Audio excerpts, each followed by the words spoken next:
Welcome to another Demarcation Media Blokees review. Today we have the Bayverse 2007 Optimus Prime and Megatron. I saw the prototypes for these a long while back and now I have them in hand and I have to say the hype was worth it. But I'm getting ahead of myself. Huge thank you to Blokees for sending these along. Nothing in this video is them telling me to say anything. I'm just looking at these and giving you my opinion and giving you the details. So let's go ahead, jump in and look at these boxes. Starting with Optimus, we have him on the front here. You get to see that you don't need tools for this. You get to see that it lights up. The box is very shiny. I love the way they do these. It's also a lot thicker than the usual Classic Class boxes. Here is a standard Classic Class box. So it's about, I don't know the exact measurement, half an inch thicker, something like that. You can see Autobots logo, Prime there. Around the back, I can't read that bio, but it's there. You get to see all the runners. And then around here, you get to see the accessories. Megatron's box is pretty much the same, but instead he's got this like purple lightning, Decepticon logo. You get to see the alternate chest. Again, a bio, again, all the runners, and then accessories around the side. Looks pretty good. And there is the completed pair of figures. And I gotta say, these don't even recognizably look like Blokees anymore because of the high level of detail. There's so much detail. The build process was pretty fun. You can see the instructions here. It's fairly complex. There's a lot of color separation, like a lot of color separation, even more than like a standard Gundam. Like these have way more color separation than a high-grade Gundam would have. It's pretty impressive, to be honest. I didn't have any real issues building it. It's just you have to pay attention, especially with Megatron's hands. That's the part that was like the most fiddly. But other than that, the build process is really fun, really smooth, and you can just kind of sit down, maybe even turn on one of the Transformers films and just build it while you watch, and I think that would be a lot of fun. I've been following the release of these guys on Blokees' various social medias, and I've seen a lot of people asking what size are they? How big are these guys? So, as usual, I'm going to give you a comparison with Mega.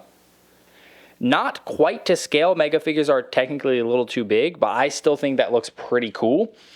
But the real thing is, so let's get Megatron out of the way for a second. Here is the standard G1 Blokees Optimus next to the Bayverse Optimus. And we, of course, need to bring in the Classic Class Optimus. And you can see significantly different sizes here. This guy is still Classic Class, but he is much bigger than the Rise of the Beast Optimus Prime. And I am honestly all for it. I think that's great. I think it looks really good. The Blokees system doesn't feel strange to get him that big. It's just pretty good. For Megatron, we are going to bring in the G1 Megatron. Huge differences there, holy moly. And then there's no Classic Class Rise of the Beast Megatron because there was no Megatron, but here is Scourge. Scourge looks like the school bully when he's face down with the even bigger school bully. Like he looks a bit scrawny compared to chonky Megatron. Size-wise though, I feel like the increase in height was a good move on Blokees' part. I think that was a good choice. But now let's talk details, because these guys might just be the most detailed Blokees figures yet. So like I said, tons of color separation, but also there's kind of a ton of print. You can see on Optimus' head, he's got the silver on his little ear bits. He's got some blue on his mask. He's got flames on the doors, flames on his arms. Around the back, the detail is not lacking at all. They went all out on all sides. So I'd be hard pressed to find a spot on him that I'm like, not much detail there. I thought this was going to be for like mounting the gun or maybe for a stand, but I think it's just, I don't know, it's just there. I didn't see a stand that could fit. And then moving down, look at all this tiny little molded detail in there. Moving down the legs, you've got flames all around here. The wheels are paired together here, so they're not going to spin or whatever. But around the back of the legs, you can see more detail there. So much. And you can see there's some of the color separation. It's such high detail. Such high detail. And, of course, the Blokees gimmick is, for Classic Class, if you flick, you get the glow from the chest. and you get glow from the eyes. In my bright studio, it's really hard to actually properly, appreciate it, but it does actually make a huge difference because Optimus' eyes are kind of dark, and then when you flick the chest, then suddenly he's got life. So yeah, in case you didn't know, all it takes is a little ponk, and then he'll light up just like that. Megatron is equally as detailed, but with a very different type of detail because he never really got out of his proto form, so he just has the Cybertronian, like, flowing mechanical stuff going on. And it's pretty cool. He's got all these spikes on the shoulder. His head is a lot of pieces. Like, I was surprised by how many pieces, but it all shapes up pretty nice. He's got these wings on his back, which can actually move. You can pop those a little bit. Look, there's some spine. I guess that's not really spine because it's not directly on his spine, but more mechanical detail. The underlayer of Megatron is in this kind of bronzy color, which is nice. I think that's really good. And I watched the scenes back, and it's actually really accurate. Look at the detail all the way down the legs. You can see more like pistons and stuff poking through, even there. It's just really good. They just thought about all angles. They didn't leave anything to chance. They just made sure that everything looked good. You can flick there, and his eyes actually do glow pretty brightly, but again, my dark studio is not the place to see this, but it does glow, and it glows quite nicely. Oh yeah, and he's even got his little angry teeth painted. That's a silver paint to make sure his teeth stand out from the copper of his face. I was kind of impressed by that. I expected it to just be the molded piece, but no, they gave him the extra detail there, and it looks so much better for it. So now we need to talk articulation. Blokees has pretty darn good articulation for the most part. The Classic Class Optimus, the main part that I was like, I wish more movement was there, was with the knees and the elbows a little. So let's see how this Optimus fares. He can get a fine movement, like he can T-pose pretty darn well. That's pretty good. The little silver things can move slightly to get out of the way. And then he has a pretty solid arm bend, slightly over 90. Not a ton, but slightly over 90. He has a full 360 for the waist, which I'm not sure why you'd need a full 360, but hey, it's there. But that's all we got for the waist. The hips have plenty of forward movement. They have plenty of backward movement. The knee bend is still just 90, though. I was hoping that Optimus would get more because of his more thin legs. But no, he still just gets 90. I wish there was more, but it's not the worst. And then his feet have a little bit of forward and back and side to side. The head is the most limited part. So he can look from side to side. He can't get a full 360 because he bumps. He can look up a little bit, but he really cannot look down very much because his chin gets in the way. I think they should have made his neck a little bit higher so he could get some more downward movement. Overall, though, I'm pretty happy with his posing. That's not too bad. Let's look at Megatron.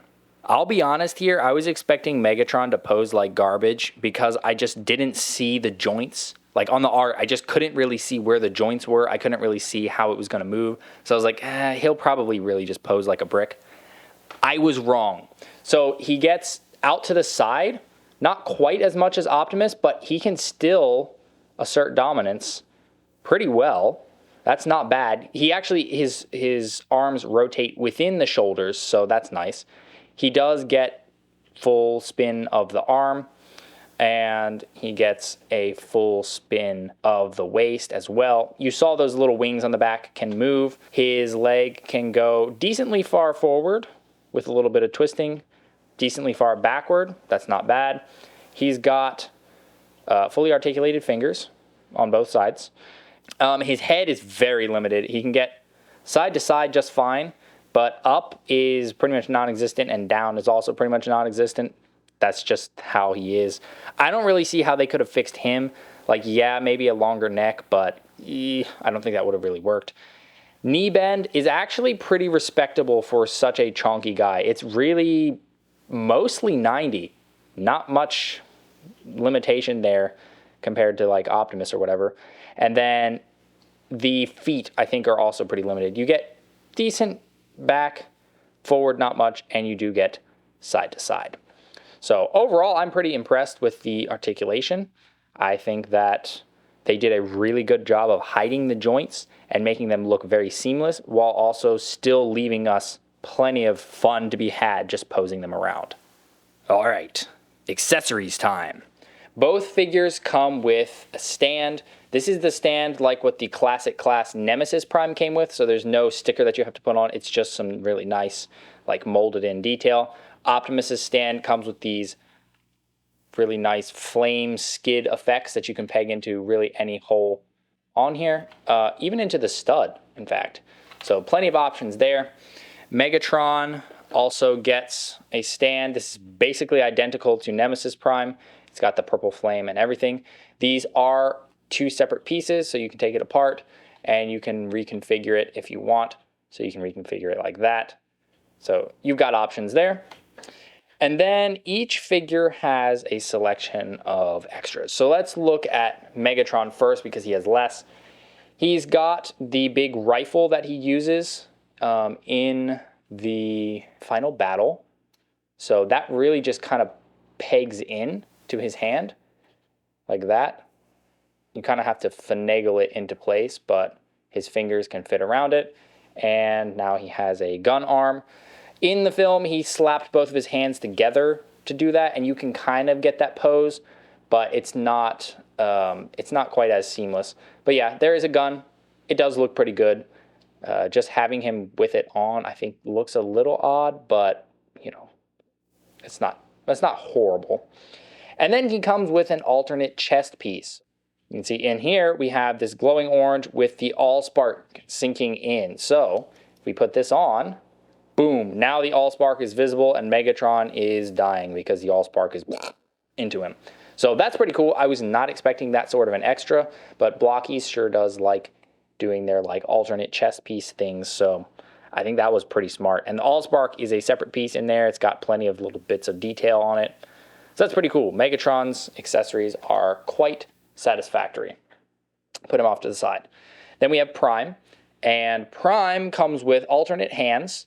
He comes with two open hands. Now, I have to say, I don't love the open hands because they put webbing in the fingers. Now, I understand why they did that. They did that to make sure that it wouldn't be fragile, so that the fingers wouldn't snap, but it looks kind of weird to me. It definitely looks kind of metal frog-like, so that's not the greatest in my opinion. He also comes with his gun that he uses in the final battle. You can't really mount it to his back, unfortunately, so he can't do the pull it off his back thing, but it literally just plugs into his hand, and it looks pretty darn good. There's like hollow space in the barrel, so you could rig up some sort of a muzzle flare. Not bad. And then, probably the most exciting part is, your hand needs to stay on. Blokees' hands a lot of times will be able to slide onto the peg, so they can pop off sometimes. But we have Energon blades. We have two Energon blades, and the way that they fit on is pretty ingenious. These are not the same as Nemesis Prime's Energon blades. They don't fit into his hand. Instead, you remove his forearm. Underneath, there is a little pin.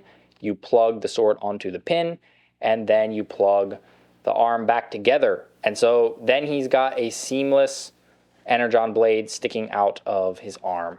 And the translucent plastic, I think, looks brilliant. Get one for each side. And so you can recreate all kinds of awesome poses with Optimus and his swords.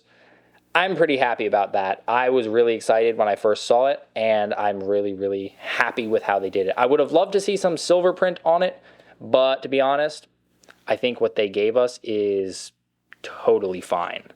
In terms of complaints, I think the only thing that's really come up for me, aside from me just really wanting more of a knee bend for Optimus, is that some pieces can come off, especially on Megatron, along with some loose joints. That's just something that Blokees tends to have, is looser joints. I would prefer to see that fixed at some point. But yeah, some of the arm pieces on Megatron, just like, especially here, if you twist the arm too much, it starts separating and then just kind of comes off because the connection point isn't the most stiff thing in the world. So I would have liked to see that not be a problem. Prime, less so. I don't think I've really had much fall off of him. Sometimes the forearms can come a little bit loose, but other than that, he's pretty sturdy. Mostly it's been Megatron where the pieces want to slide off and whatnot. And then again, just a little bit of loose joints. Overall though, plastic quality feels really good. I wasn't really afraid of breaking anything. There's none of that like slightly translucent look that a lot of really cheap plastics have. They just feel pretty solid. They feel worth the money, worth the effort to build it, because there's nothing worse than building a model kit and really liking it and then watching it just crumble beneath your fingers. I haven't really had that too much. Optimus, like I said, really solid. Megatron, just a little bit finicky. So there was one more downside that I noticed while I was shooting the extra footage for Optimus, and that is there's a crack in the sword. The other one doesn't have that. There's no crack, but this one's got a crack. It doesn't seem to impede the way that the sword works all that much. It makes it maybe a little bit loose sticking into the hand, but since it's kind of sandwiched in there, it seems to be okay. But just know that's something that can happen. Well, there you have it. That is the Bayverse Optimus and Megatron from Blokees. And I have to say, right now, for the price, these are the best looking versions of these characters that you can find. The like Studio Series Optimus is like 50 some odd dollars. The 3A stuff is expensive. There's other kits that have high detail, but they're just expensive. These guys retail in the US usually for about $22. That's pretty good. This, like, I can't impress on you enough how much detail, especially Optimus has on the like under vehicle parts. Honestly, I would love, and I might do this, I would love to give him a wash, do some panel lining, and do some silver dry brushing, because I think then he would be absolutely peak. I would also love to see a version released of Megatron who's like battle damage, and I would love to see a version of Prime where the blue and the red are like really shiny, and then maybe he does have some battle damage too, because I know Blokees does that sometimes, so I would love to see that. But yeah, I'm pretty happy with these. I think they are the best that Blokees has come out with so far. I've done stop motion with them, really enjoyed it, and they're just really good. Optimus is by far my favorite version of Optimus that I have. It's just, yeah, I am a fan. I think that Blokees deserves a round of applause for the amount of engineering that they put into these figures. Still revolving around that same little Lego looking torso that's underneath these. So, if you want to get these guys for yourself, I will put some links down in the description and in the pinned comment. I don't believe they're officially released in the US yet, but places like Big Bad Toy Store have been putting up pre-orders for them. Last I checked, it was sold out, but I'll put the link down there just in case it opens back up again, because usually Big Bad Toy Store does get stuff back in stock pretty quick. But yeah, end of the day, these are fantastic figures, and if you're a Bayverse fan, you really need to get one of these. Thanks so much for watching. If you enjoyed this video, please leave a like and consider subscribing, and I'll see you next time.